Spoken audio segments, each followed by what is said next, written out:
আল্লামা শেখ সাদী রহমতুল্লাহ আলাই তিনি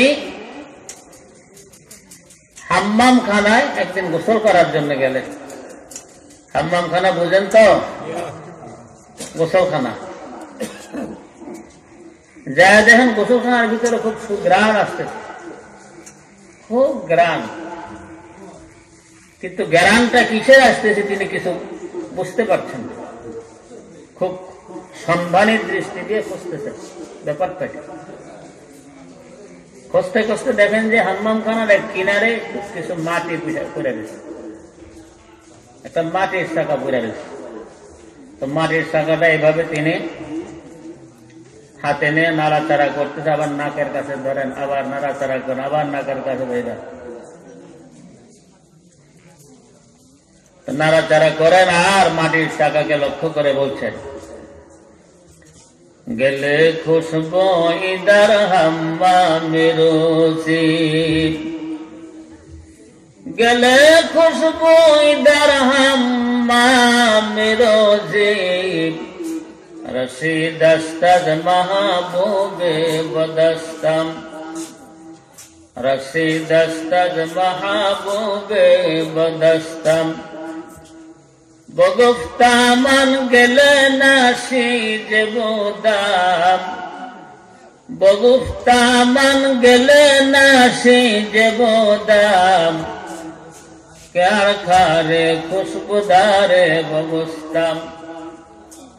শেখ সাদী বলেন, একদা স্নানের আগারে বসিয়া হেরে নো মাটির ঢেলা, একদা স্নানের আধারে বসিয়া হেরিন মাটির ঢেলা, হাতে নিয়া সখিয়া দেখিন রয়েছে সুবাস মেলা, হাতে নিয়া তারে দেখিন সখিয়া রয়েছে সুবাস মেলা, কহিনু তাহারে তুমি, কহিনু তাহারে তুমি। শেখ সাদী রহমতুল্লাহ বলেন, রে মাটি তুমি এত সুন্দর, তোমার ঘেরান এত সুন্দর, কি কারণে তোমার এত সুন্দর ঘেরান আসলো? আতরের চাইতে আরো সুন্দর ঘেরান। মাটি জবাব দেয়, শেখ সাদী গো, আপনি আমার যে প্রশংসা করলেন তার কোন যোগ্যতা আমার মাঝে নাই, কিন্তু একদিন ফুলের সাথে আমি কিছু সময় অতিবাহিত করেছিলাম, ওই ফুলের সাথে বসার কারণে গো শেখ সাদী আমি মাটির মধ্যে ফুলের ঘেরান এসে গেছে। সুবহানাল্লাহ। আর মুহাম্মদ বলি সুবহানাল্লাহ।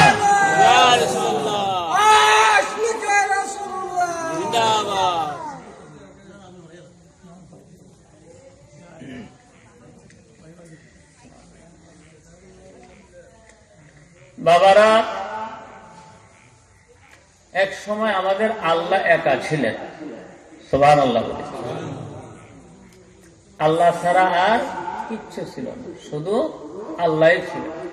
এখন তো আমি আছি আল্লাহ ডাকার জন্য, আপনি আছেন, আরো অনেক মানুষ আছে, কোটি কোটি মানুষ আছে আল্লাহকে জানার জন্য, চেনার জন্য, আল্লাহর গোলামি করার জন্য, কিন্তু এক সময় আল্লাহ ছাড়া কিচ্ছু ছিল। আবার এমন একটা সময় আসবে যখন আল্লাহ ছাড়া আর কিছুই থাকবে না। কুল্লু মান আলাইহা ফান ওয়া ইয়াবকা ওয়াজহু রাব্বিকা যুল জালালি ওয়াল ইকরাম। এক সময় আমার আল্লাহ একা ছিলেন, একমাত্র আল্লাহ পাক ছিলেন, আর কিছুই ছিল না। আবার এমন একটা সময় আসবে যে দিন ইসরাফিল সিংহায় ফুৎকার দিবেন, ওই দিন আল্লাহ ছাড়া আর কিছুই থাকবে না। ঠিক কিনা? কিচ্ছু থাকবে না, কেউ থাকবে না আল্লাহ ছাড়া, একমাত্র আমার আল্লাহ থাকবে। আল্লাহ পাক হাদিসে কুদসিতে ভিতরে আছে, কুনতু কানজাম মাখফিয়া, আমি ছিলাম গোপন বস্তু বা গোপন সম্পদ। ফারাদতু আন আরাফু, অতঃপর আমার মধ্যে ইচ্ছা জাগলো। সুবহানাল্লাহ। আমার মধ্যে ইচ্ছা জাগলো যে আমি নিজেকে, আমার নিজের পরিচয় পেশ করব। তো পরিচয় পেশ করতে তো কারো লাগে, কি বলে, লাগে না? কেউ থাকা লাগে, কিন্তু কিছুই ছিল না। আমার মধ্যে ইচ্ছা জাগলো যে আমি নিজেকে পরিচিত করব। ফাখালাকতুল খালকা, এই মর্মে আমি সৃষ্টির সূচনা করলাম। জুড়ে বলি সুবহানাল্লাহ। সৃষ্টির সূচনা করলেন কি দিয়ে? ভাইরা আমার, সৃষ্টির সূচনা করতে গিয়ে মহান আল্লাহ রাব্বুল আলামিন সর্বপ্রথম যে জিনিসটি সৃষ্টি করলেন সেটি হলো মুহাম্মাদুর রাসূলুল্লাহ। সুবহানাল্লাহ। আমাদের নবীজি নূর মুবারক। সাহাবী হযরত জাবের রাদিয়াল্লাহু তাআলা আনহু জিজ্ঞেস করেছেন, ইয়া রাসূলুল্লাহ, আল্লাহ পাক সর্বপ্রথম কোন জিনিসটি সৃষ্টি করেছেন? আল্লাহর নবী বলেন, আউয়ালু মা খালাকাল্লাহু নূরি। আল্লাহ পাক সর্বপ্রথম যে জিনিসটি সৃষ্টি করেছেন সেইটি হলো আমি মুহাম্মাদুর রাসূলুল্লাহর নূর মুবারক। জুড়ে বলি সুবহানাল্লাহ। আমার নূর সর্বপ্রথম সৃষ্টি করা হয়েছে। নূরে মুহাম্মদী আর রূহে মুহাম্মদী, অর্থাৎ মুহাম্মাদুর রাসূলুল্লাহ সাল্লাল্লাহু আলাইহি ওয়াসাল্লামের রূহ মুবারক। সুবহানাল্লাহ। এক হাদিসে আছে আল্লাহ পাক সর্বপ্রথম কলম সৃষ্টি করেন। আউয়ালু মা খালাকাল্লাহুল কালাম। কোরআন শরীফের আয়াত আছে, আল্লাহ পাক বলেন, ওয়াকানা আরশুহু আলাল মায়ে। আল্লাহর আরশ ছিল পানির উপর। কিসের উপর? জোরে বলেন, কিসের উপর?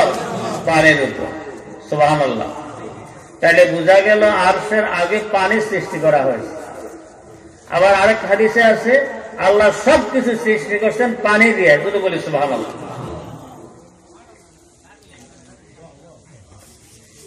আবু হুরায়রা রাদিয়াল্লাহু তাআলা আনহু থেকে বর্ণিত আছে, তিনি বলেন, কানাল্লাহু ওয়ালাম ইয়াকুম মাহু শাইউন। আল্লাহ ছিলেন কিন্তু তার সাথে আর কিছুই ছিল না।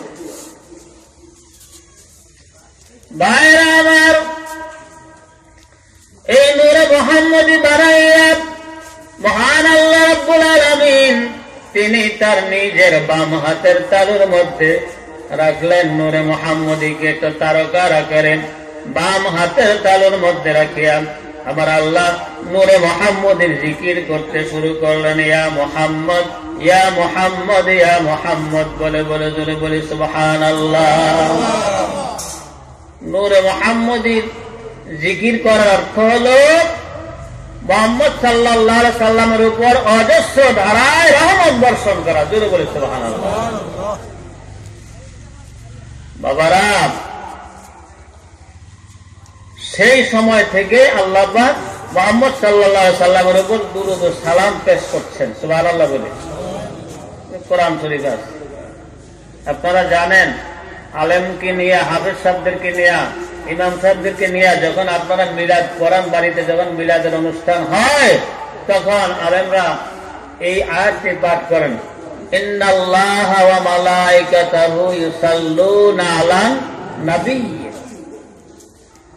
আল্লাহ পাক বলেন, নিঃসন্দেহে আল্লাহ এবং তার ফেরেশতারা মুহাম্মদ সাল্লাল্লাহু আলাইহি ওয়াসাল্লামের উপর দুরূদ ও সালাম পেশ করেন। অতএব ইয়া আইয়ুহাল্লাযীনা আমানু সাল্লু আলাইহি ওয়া সাল্লিমু তাসলিমা। সুতরাং ও মুসলমানেরা, তোমরা যারা ঈমান এনেছো, যারা ঈমানদার, তোমরা মুহাম্মদ সাল্লাল্লাহু আলাইহি ওয়াসাল্লামের উপর দুরূদ ও সালাম পেশ করো। জোরে কোন সুবহানাল্লাহ। আল্লাহ পাক নিজে দুরূদ শরীফ পড়েন নবীজির উপর এবং ফেরেশতারাও পড়েন। এটা কার কথা? আল্লাহর কথা। জোরে বলেন, কার কথা? আল্লাহর কথা। আল্লাহ নিজে পড়েন, ফেরেশতারাও পড়েন, আর আল্লাহ আদেশ করেছেন তোমরাও পড়ো। জোরে বলি সুবহানাল্লাহ। নূরে মুহাম্মদের জিকির করতে করতে করতে করতে একদিন নয়, 2 দিন নয়, 1 মাস 2 মাস নয়, 1 বছর 2 বছর নয়, 1000 2000 বছর নয়, 1 লক্ষ 2 লক্ষ বছর নয়, 40 লক্ষ বছর পর্যন্ত আমার আল্লাহ পাক নূরে মুহাম্মদের জিকির করেছেন। জোরে বলি সুবহানাল্লাহ। কিন্তু এই 40 লক্ষ বছরেও নূরে মুহাম্মদের থেকে কোন আওয়াজ আসে না। এরপরে আমার আল্লাহ পাকের 2 চক্ষু মুবারক থেকে আফসোসের সাথে 2 ফোঁটা চোখের পানি নূরে মুহাম্মদের উপর যখন পড়ে যায়, অমনি মুহাম্মদ সাল্লাল্লাহু আলাইহি সাল্লামের থেকে আওয়াজ আসে, ইয়া আল্লাহ বলে সুবহানাল্লাহ। আর মহব্বতে বলে সুবহানাল্লাহ। কষ্ট হইতেছে বাবারা? বসেন, মেহরবানি করে, ইনশাআল্লাহ আল্লাহ বরকত দিবেন। লোক সংখ্যা কম হইলে কোনো অসুবিধা নাই। লোক কম হয়েছে হুজুর ওয়াজ কম করবে এমন না বিষয়টা। কারণ ইমাম সাহেব যখন ইমামতি করেন, 3 জন মুক্তাদি দাঁড়াইলে যেই কেরাত করবেন, 3000 মুক্তাদি দাঁড়াইলেও একই কেরাত করবেন। ঠিক কিনা? জোরে বলেন ঠিক কিনা? আপনারা লোক সংখ্যা কম হইলে কোনো অসুবিধা নেই। 3000 লোক হইলে যা ওয়াজ হবে, আপনারা কম সংখ্যক লোকের মধ্যে তাই ওয়াজ হবে ইনশাআল্লাহ। সুতরাং দুশ্চিন্তার কোনো দরকার নাই। ধৈর্য ধরে একটু বসেন, উপকারে আসবে ইনশাআল্লাহ, উপকার আসবে। কদর শরীফ বলে আল্লাহুম্মা সাল্লি আলা সাইয়্যিদিনা মাওলানা মুহাম্মদ ওয়া আলি সাইয়্যিদিনা মাওলানা মুহাম্মদ। আল্লাহুম্মা সাল্লি আলা সাইয়্যিদিনা মাওলানা মুহাম্মদ ওয়া আলা আলি সাইয়্যিদিনা মাওলানা মুহাম্মদ। আহার মদিনাবাসী ধন্য তোদের জীবন, তোদের মাঝে ঘুমিয়ে আছেন দুজাহানের মহাজন। আল্লাহুম্মা সাল্লি আলা সাইয়্যিদিনা মাওলানা ওয়া আলা আলি সাইয়্যিদিনা মাওলানা মুহাম্মদ। আল্লাহ আল্লাহ আল্লাহু লা ইলাহা ইল্লাল্লাহু আল্লাহ আল্লাহ আল্লাহু লা ইলাহা ইল্লাল্লাহু আল্লাহ আল্লাহ আল্লাহু লা ইলাহা ইল্লাল্লাহু। ফকির কি মালজাত আর যাইব কি মাওয়াত, এতিম কাওয়ালি গোলাম কামাওলা নবীজি। আল্লাহ আল্লাহ আল্লাহু লা ইলাহা ইল্লাল্লাহু আল্লাহ আল্লাহ আল্লাহু লা ইলাহা ইল্লাল্লাহু লা ইলাহা ইল্লাল্লাহু মুহাম্মাদুর।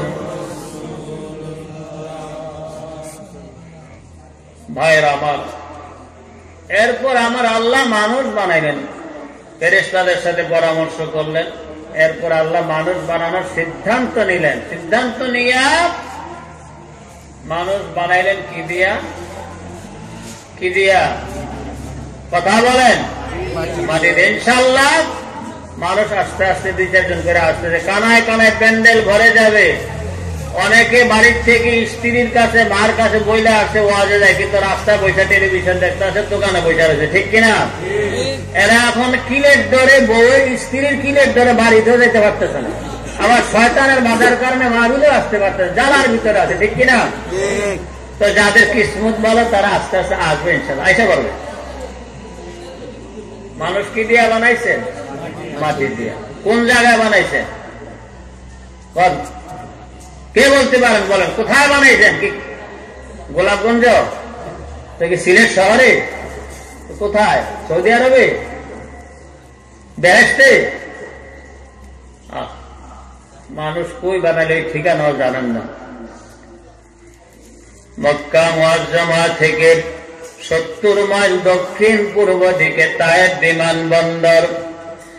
এই তায়েফ বিমানবন্দর থেকে 8.5 মাইল সোজা দক্ষিণ দিকে গেলে বনু সাদ কবিলার আমার নবীজির দুধমা হযরতে হালিমাতুস সাদিয়ার বাড়ি।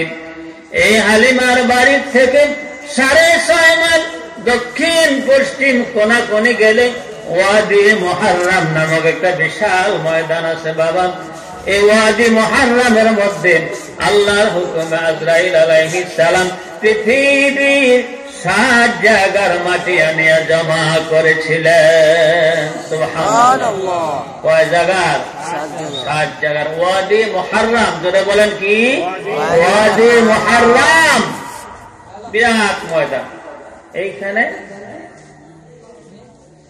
মাটি আনিয়া জমা করেছিলেন, বিরাট মাটির স্তূপ।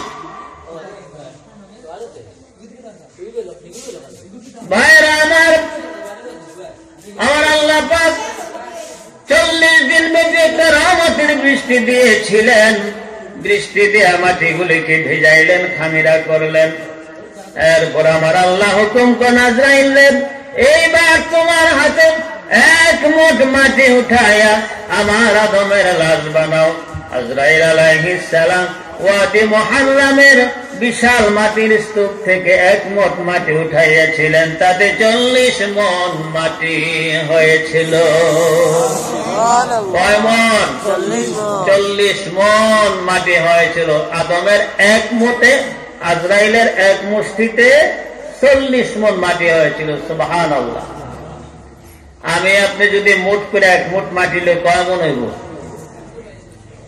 কিন্তু আজরাইল একটা খাবলা দিয়েছিলেন কেবল 40 মণ মাটি। এই 40 মণ মাটি দিয়ে 60 হাত লম্বা করে আদম নবীর লাশ বানানো হয়েছিল। কয় হাত? 60 হাত লম্বা করে বাবা আদম আলাইহিস সালামের লাশ বানানো হয়েছিল। খালাকাল্লাহু সুওয়ারুল আদম 60 দিরাআন, আদম নবীকে 60 হাত লম্বা করে বানানো হয়েছিল। সুবহানাল্লাহ। কয় হাত? সিনার পাশ ছিল 7 হাত। কয় হাত? 7 হাত সিনার পাশ। অর্থাৎ আমরা 14 জন পুরুষ পাশাপাশি লাইন ধরে দাঁড়াইলে যত চওড়া হবে ঠিক ততটুকু চওড়া ছিল আদম আলাইহিস সালাম সিনাটা। জোরে বলি সুবহানাল্লাহ।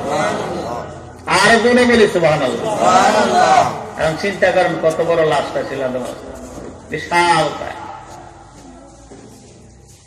আর বাবা আদম আলাইহিস সালামের আপনারা পায়ের, আমরা কুমিল্লার মানুষ তো পায়ের মুড়া কইরা দেয়, আপনারা কি বলেন?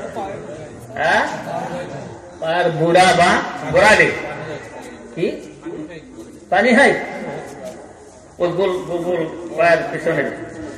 এই মুড়াটা ছিল আদম আলাইহিস সালামের পায়ের মুড়াটা ছিল 2.25 ফুট চওড়া। সুবহানাল্লাহ। 2.25 ফুট চওড়া। আর পায়ের পাতাটা লম্বা ছিল 5.5 ফুট লম্বা। সুবহানাল্লাহ। পায়ের পাতাটা ছিল 5.5, অর্থাৎ আমার থেকেও লম্বা ছিল আদম নবীর পায়ের পাতা। তার মানে আদম আলাইহিস সালামের জুতার ভিতরে আমার ঢুকাই দিলে কোন আর জায়গা থাকবে। সুবহানাল্লাহ। এত বড় পাও। মানুষ 60 হাত লম্বা মানুষ তো হইলে পাউডি তো এরকম হইব নাকি? আর আদম নবীর স্ত্রী মা হাওয়াকেও আল্লাহ বানাইছেন 50 হাত লম্বা করে। সুবহানাল্লাহ। কয় হাত? 50 হাত লম্বা করে আল্লাহ বানিয়েছেন। এখন জিদ্দা মাকবারাতুল হাওয়া নামক কবরস্থানে মা হাওয়ার কবর আছে, জিয়ারত করতে গিয়েছি। বাইরে আমার কোন কবর 10 হাত, কোন কবর 20 হাত, কোন কবর 30 হাত, 40 হাত, কিন্তু মাঝখানের যে কবরটা রয়েছে এটা 50 হাত। হযরত মা হাওয়া আলাইহিস সালামের কবর। জোরে বলেন সুবহানাল্লাহ। স্বাভাবিক 60 হাত লম্বা পুরুষের জন্য 50 হাতের কমে বইলে এটা ভালো দেখা যায় না, কি বলেন? 19-20 হওয়া লাগে, 18-20 হইলেও চলে, 17-20 হইলেও চলে, কিন্তু যদি 12 আর 20 হাজারে চলে চলে, খারাপ দেখা যায়, বেমানান দেখা যায়।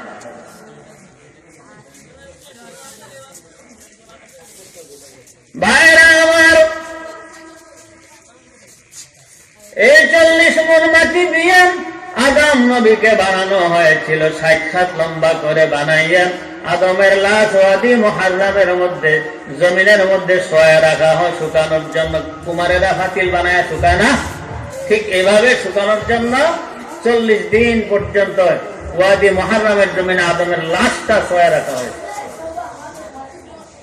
তো মাটির স্তূপ আকারে ছিল 40 দিন, লাশ আকারে ছিল 40 দিন। এরপরে 40 দিন শুকানোর পরে আল্লাহ আদেশ করলেন, জিবরাইল এইবার আমার আদমের লাশ তুমি বেহেশতে নিয়ে আসো। সুবহানাল্লাহ।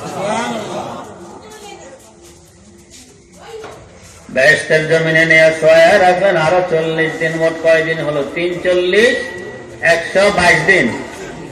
কয়দিন? 120 দিন। এই 120 দিন যখন 20 দিন যখন পুরা হয় তখন আদমের দেহের ভিতরে আল্লাহ পাক রূহ দান করেন। যদি বলি সুবহানাল্লাহ। এই জন্য মায়ের পেটের ভিতরে 120 দিন যখন সন্তানের শুরু থেকে যখন 120 দিন হয় মায়ের পেটের ভিতরে সন্তানের বয়স, 120 দিনের পরে গিয়ে বলতে পারবে দুনিয়ার ডাক্তার কবিরা যারা তারা বলতে পারবে এই সন্তানটা পুরুষ হবে না নারী হবে। যেরকম সুবহানাল্লাহ। এর আগে কিছু বলতে পারবে।